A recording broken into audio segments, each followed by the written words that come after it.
Hello, hello. We are live. And if I did this properly, which it doesn't seem like,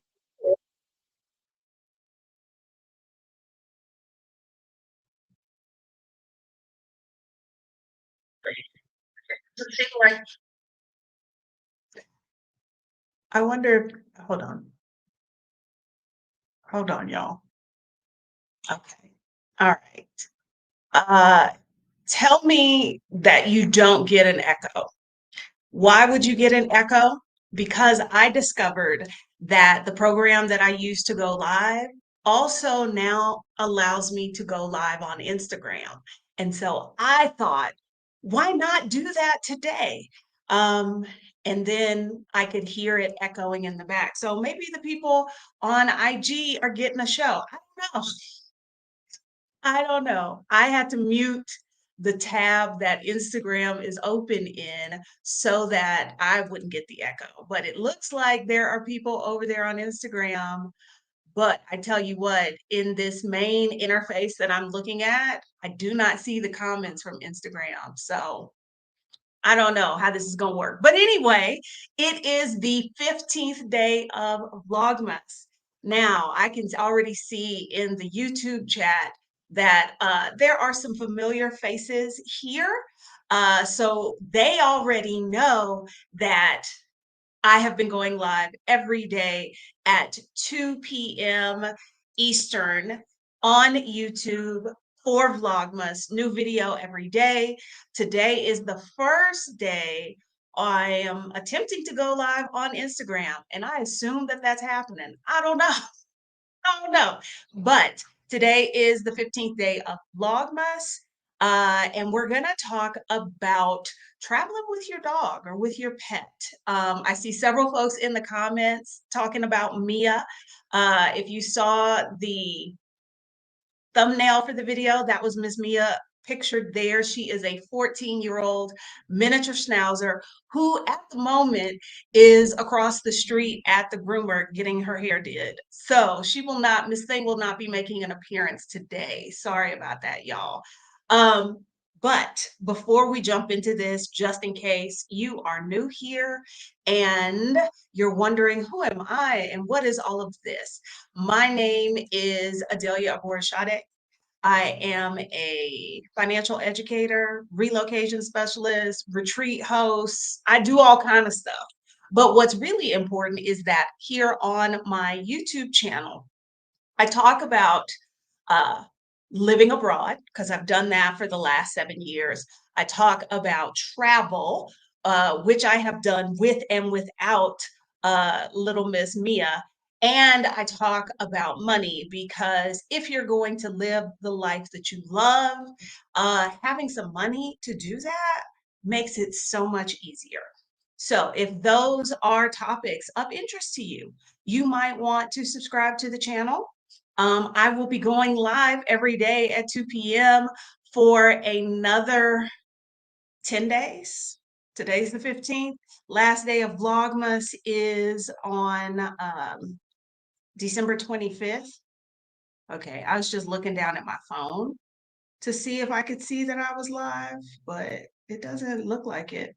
But I think some people are over there on IG. So if y'all are, hey, okay, so IG is all good, but it doesn't look like I can see the IG comments over here, which is not what I expected. So, okay. But yeah, I am doing these videos. We're talking about different things, and this is the beginning of week 3 for me. So this week we're going to talk about traveling with your pet. Something I have had Mia, she is 14 now. I have had her since she was 5 months old. And we started doing road trips, which she was absolutely horrible at. She would not sit down no matter how long we were driving for. She stood up the entire time because she was just indignant about the whole process. We graduated to flying Probably about 8 years ago. I used to do when I lived in Texas, I used to do some consulting at, UT Pan Am, and I know they have a new name now. I can't remember what it is. And I that's when the thought first occurred to me, like, I was flying Southwest, and at the time it was like $75 to bring your dog, and I was like, "Hmm, wonder if I could bring the dog." And so she has traveled a little bit of everywhere, and is a old hand at it now. So, okay, before we jump in, let me acknowledge the super chat from Word Up Psychotherapy. Thank you very much. Your support is greatly appreciated. All right. Hey, Deborah. Tyson is her service dog. Uh, Going with Tyson from Ecuador back to the US.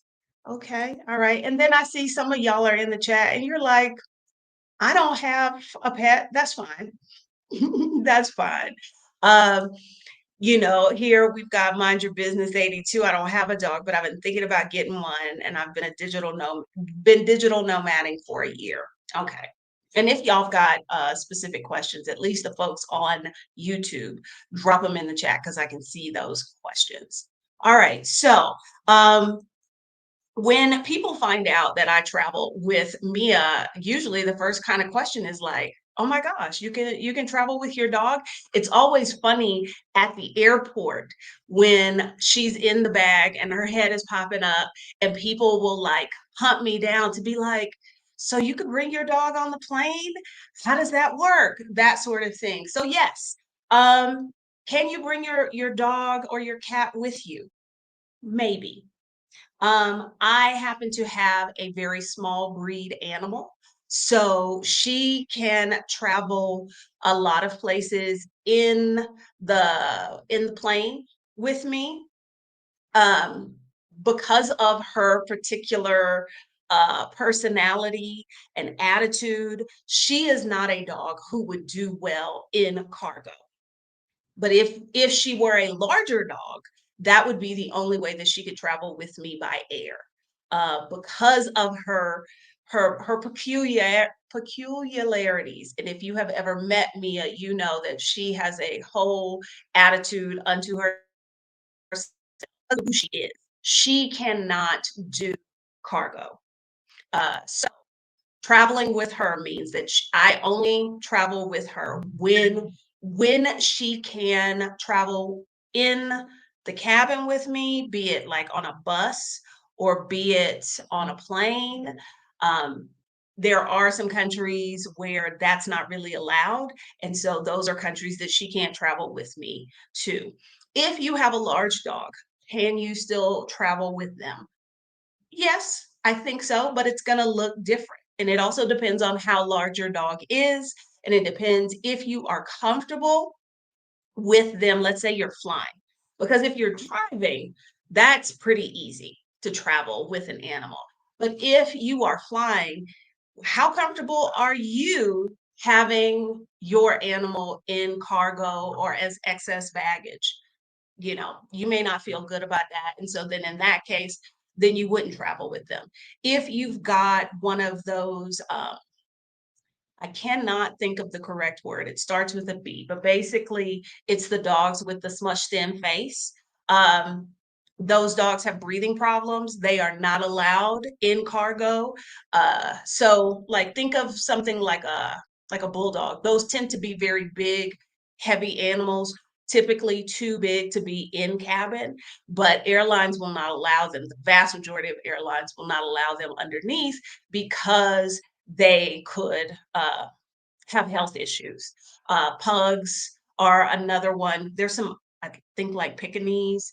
To be in cabin, um, most of the airlines that we have flown, and the requirements vary from one airline to another, but basically the dog and the bag need to be under about 20 pounds. I have come across airlines. I'm thinking of Hainan Airlines in Asia. They wanted the dog in the bag to be less than 5 kilos, which is about 10, 11 pounds. Like they basically were like, if you're gonna bring your dog in cabin, it's gotta be a teeny tiny miniature toy thing. And my dog was too big, and my dog is fairly small. Yes, thank you, Jade. That is the word. If your dog is one of those, typically you're not going to be able to find an airline that will let them travel underneath the plane. In some airlines, may restrict them in cabin. Um, so, can you travel with your dog? Quite possibly. Again, the size and the breed may dictate things. If you're traveling domestically, there are hotels in the US that tend to be dog friendly, like La Quintas, Drury Inns. There are a lot of high end hotels tend to be dog friendly. Now, whether or not they charge you a fee for that, that's going to vary. Some do, some don't. But if you've got an animal and you can't take them with you, that doesn't mean you can't travel. I know a lot of you that are watching this are familiar with Stephanie Perry, kind of the queen of house sitting.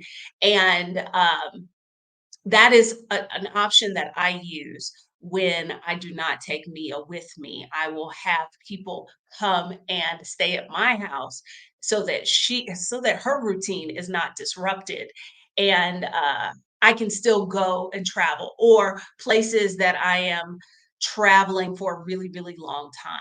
My personal rule is if I'm going to be gone less than 2 weeks, I usually will leave her home. If I'm gone more than 2 weeks, I try to take her with me, but it always depends on where I'm going.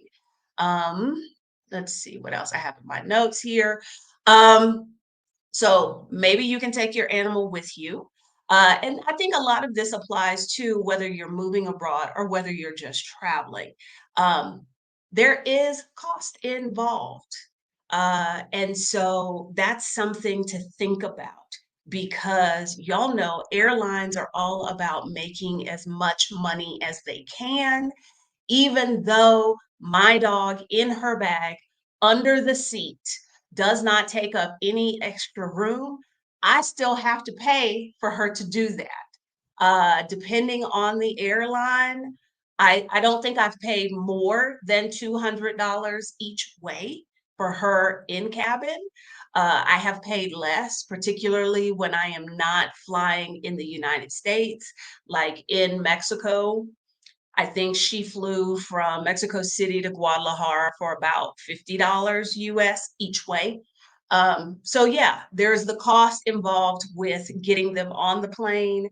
There is the cost involved of any kind of like health certificate or vaccines that might be required.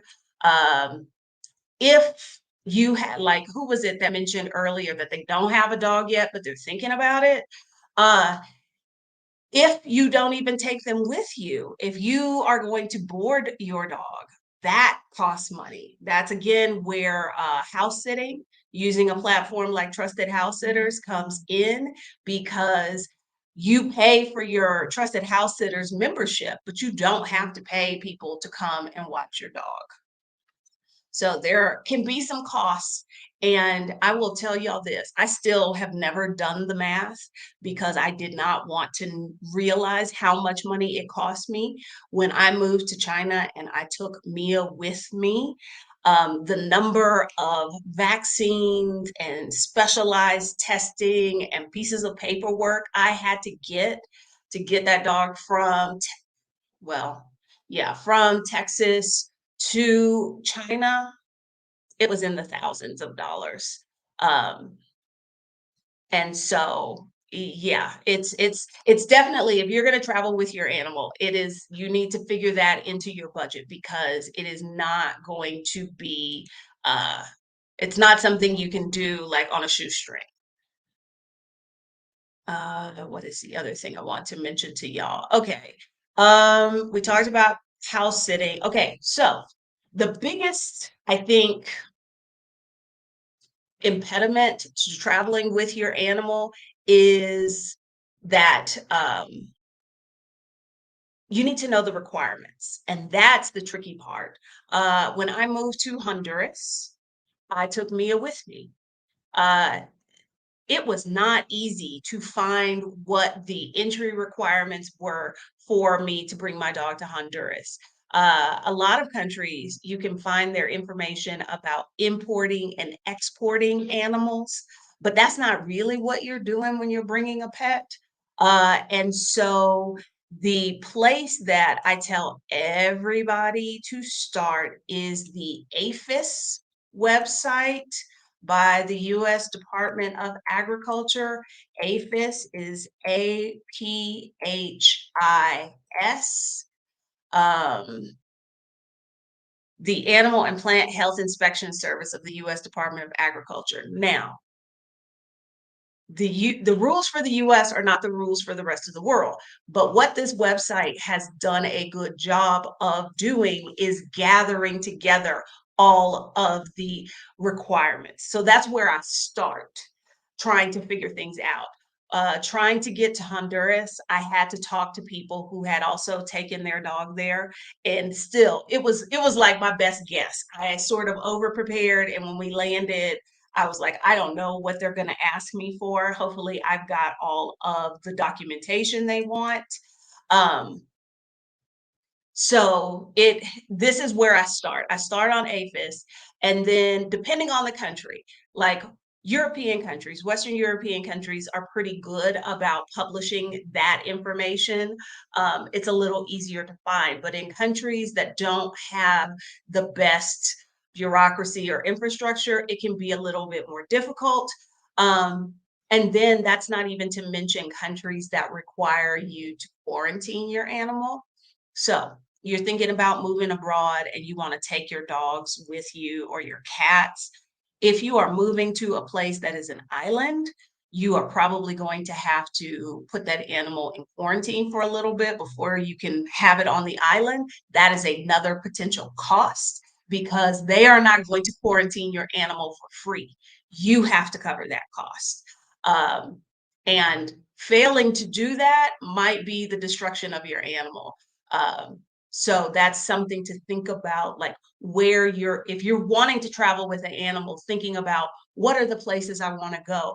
Are they dog friendly places? Because all places are not. I live in Mexico, particularly Mexico City, which is one of the most dog friendly places I have ever been in my life. Like when I go to the nail shop and I don't bring the dog, everybody's like, "Where's Mia? Why didn't you bring Mia today?"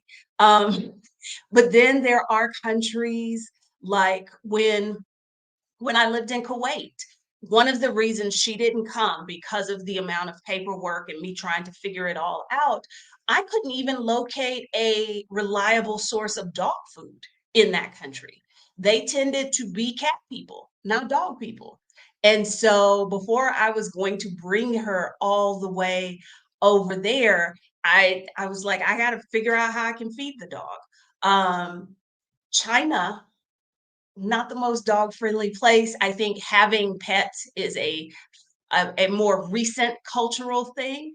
And so, Mia is all of 10 pounds. She's about this big. We would get off the elevator and people in my building would go, because I guess they thought she was gonna maul them. My old miniature schnauzer who just wants somebody to pick her up and pack her around like a baby.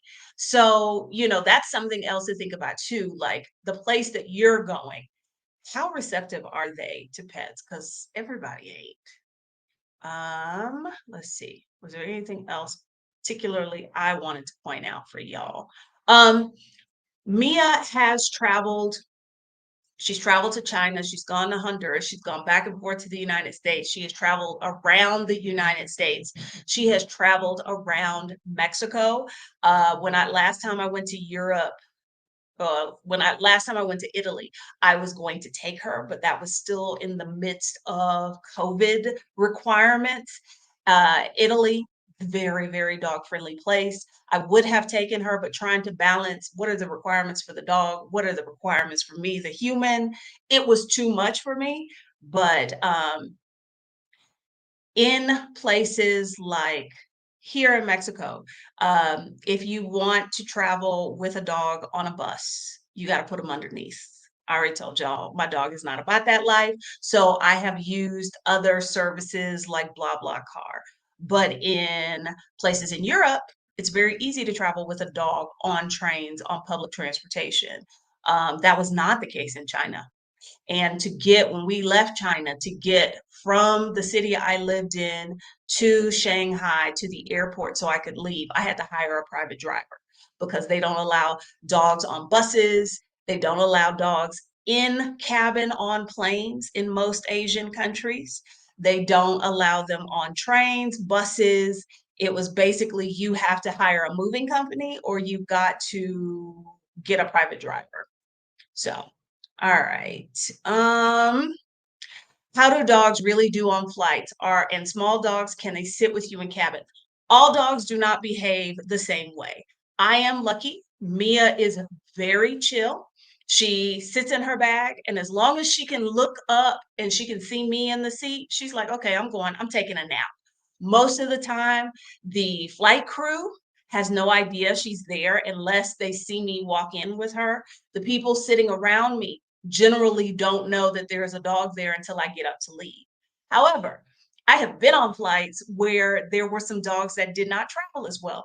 They're like children. There are some children who travel really well, and then there are some that clown their parents every time they go somewhere.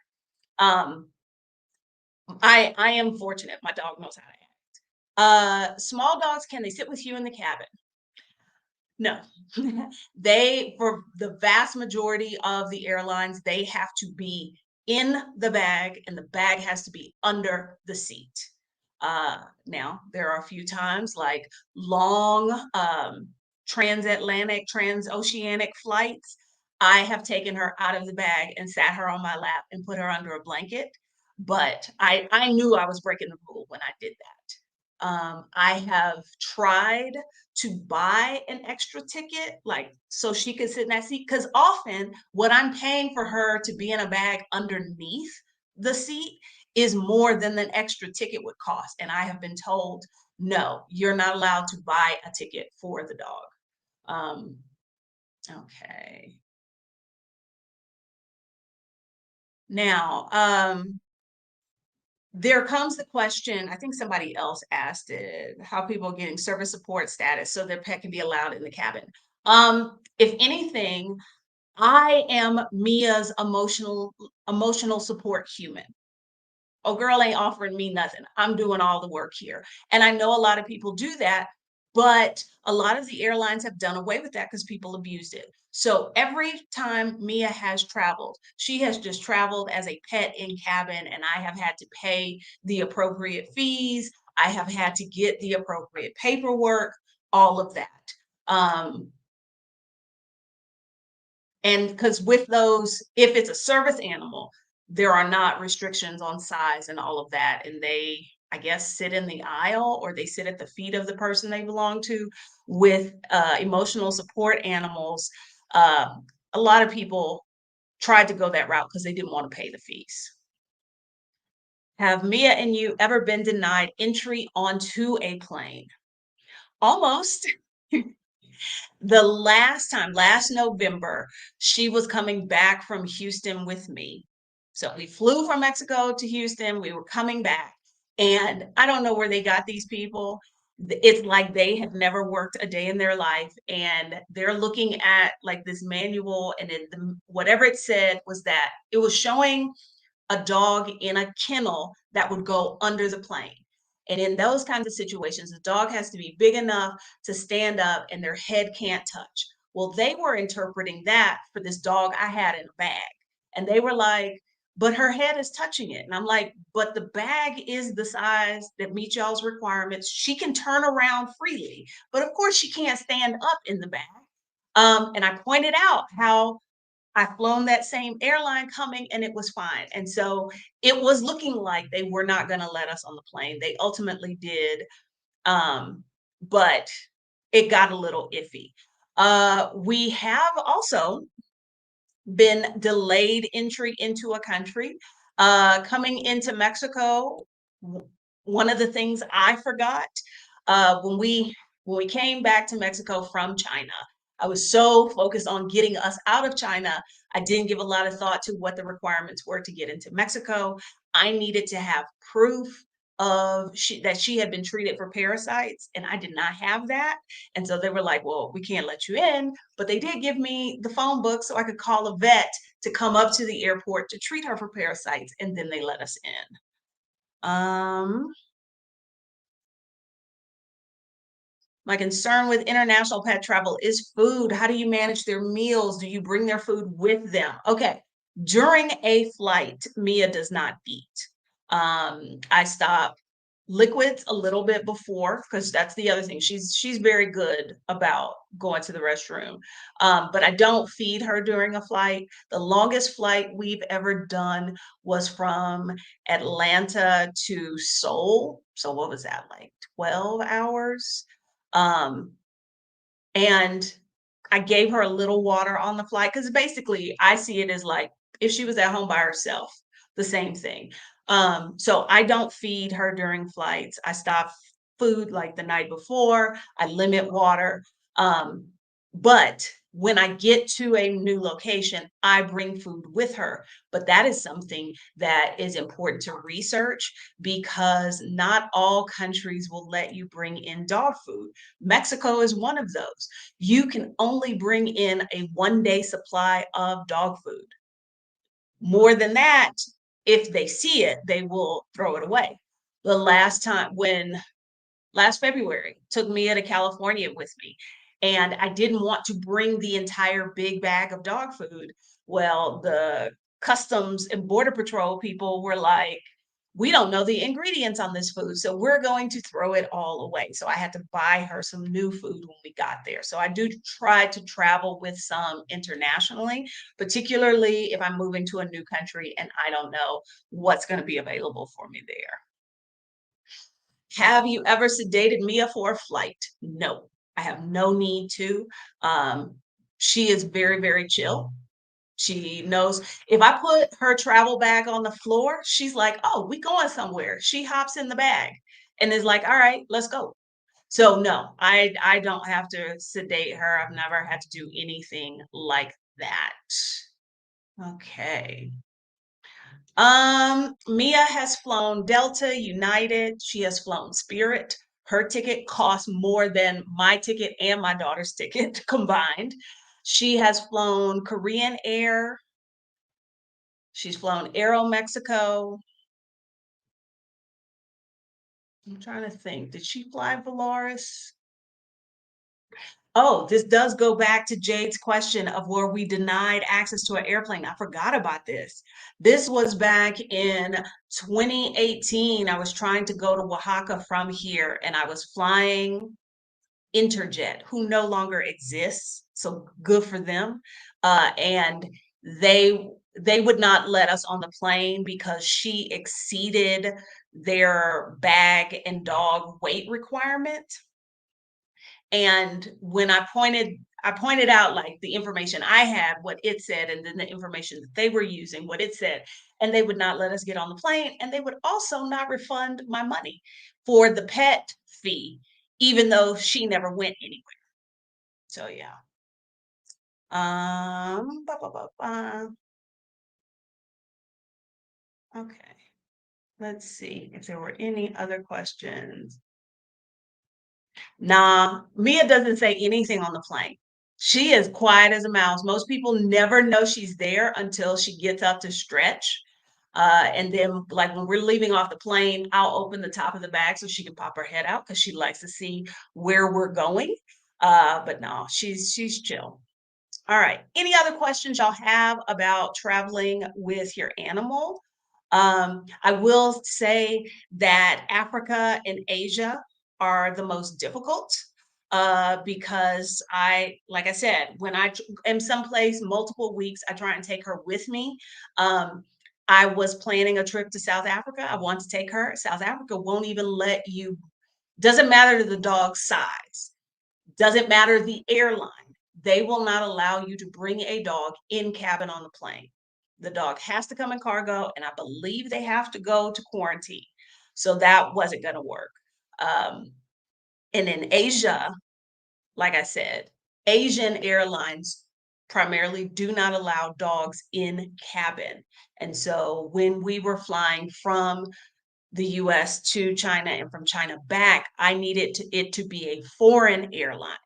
That was very easy to do in 2019. In the midst of the pandemic, there were no foreign airlines flying in China. So that added to our delay in trying to get out. Okay, if your animal is on the plane, they're in cabin, they're in their bag, and they get sick, most of the airlines require that the bag be like leak proof for this very reason.